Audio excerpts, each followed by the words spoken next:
Bonjour, dans cette vidéo je vais vous expliquer comment calibrer un TeraTrip 303 avec une sonde mécanique. Alors, pour calibrer un TeraTrip, il faut un repère de distance. Alors on a le choix, soit on prend un repère au bord de la route, style borne kilométrique, soit si on dispose d'un GPS, on peut se servir de la fonction odomètre du GPS. Donc c'est ce que je vais faire pour ce petit tuto. Alors quelque chose à vérifier avant de se servir de la distance odomètre du GPS, ce sont la qualité de réception du GPS. Donc vérifier le HDOP. Voilà, donc HDOP 0,8, donc je suis précis à plus d'1 mètre. Donc c'est largement bon pour faire ce que j'ai à faire. Ensuite je mets sur la fonction odomètre. Je vérifie bien que mes odomètres soient à 0, enfin 1 ou 2, là j'en ai 2. Et ensuite on passe sur le TeraTrip. Alors, dans le TeraTrip, on peut présélectionner deux calibrations.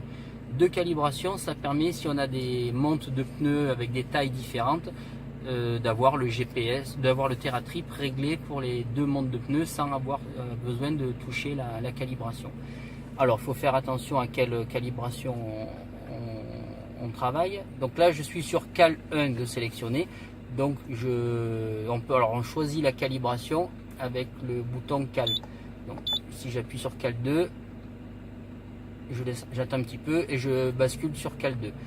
Donc je vais me mettre sur Cal 1, donc j'appelle Cal 1, j'attends un petit peu et je travaille sur Cal 1 et je vais calibrer ma calibration 1. Donc pour rentrer dans la calibration, il faut faire tout de suite Cal et ensuite appuyer sur Cal 7 qui veut dire réglage. Cal 7 et là mon champ s'ouvre. Je vais rentrer comme valeur par défaut 100, ça va me permettre de trouver le chiffre qu'il me faut. Et ensuite j'appuie sur Enter. Je remets mes odomètres, mon total et mon partiel à 0. Bon, je peux en remettre qu'un, ça suffit, mais bon, je vais remettre les deux. Et là, on part rouler pour 1 km. Alors là, on voit que les chiffres, ils avancent pas du tout à la même vitesse, les deux, mais c'est pas grave, c'est une valeur qui est absurde, mais c'est celle qui va me permettre de déterminer la bonne par la suite.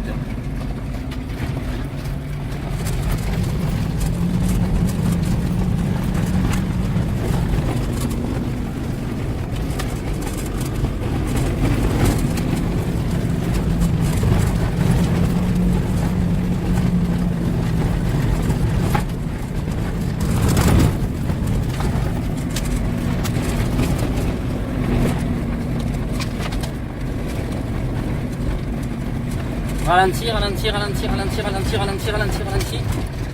Alors à l'approche du kilomètre, il faut ralentir bien avant, voilà, parce qu'il y a toujours un temps de latence entre la distance qu'on a parcourue et la distance qui est affichée sur le GPS. Ça se passera pas avec la sonde mécanique, c'est instantané. En revanche, le GPS, la distance est toujours affichée quelques secondes après. Donc il faut ralentir. Il faut bien anticiper le ralentissement. Alors le kilomètre qu'on roule, bien entendu, je ne l'ai pas dit, mais c'est un kilomètre réel. Donc on se sert de l'odomètre du GPS. Et lui, le TeraTrip a mesuré 45,76 km. Ce qui est complètement absurde, mais c'est cette valeur-là que je vais ensuite rentrer dans la valeur de calibrage pour me permettre de calibrer mon GPS. Donc pour rappeler la calibration, je me rappelle bien du chiffre 45,76, je fais Cal 7 et là je rentre ce que j'avais, donc 4, 5, 7, 6, Enter, voilà, et mon TeraTrip est calibré. Si je roule à nouveau 1 km au GPS, j'aurai 1 km au TeraTrip. Bon, on va pas le faire pour que la vidéo soit pas trop longue, mais c'est ce qui va se passer. Voilà, si vous avez aimé la vidéo, un petit like en bas, ça me fera plaisir. Merci, au revoir.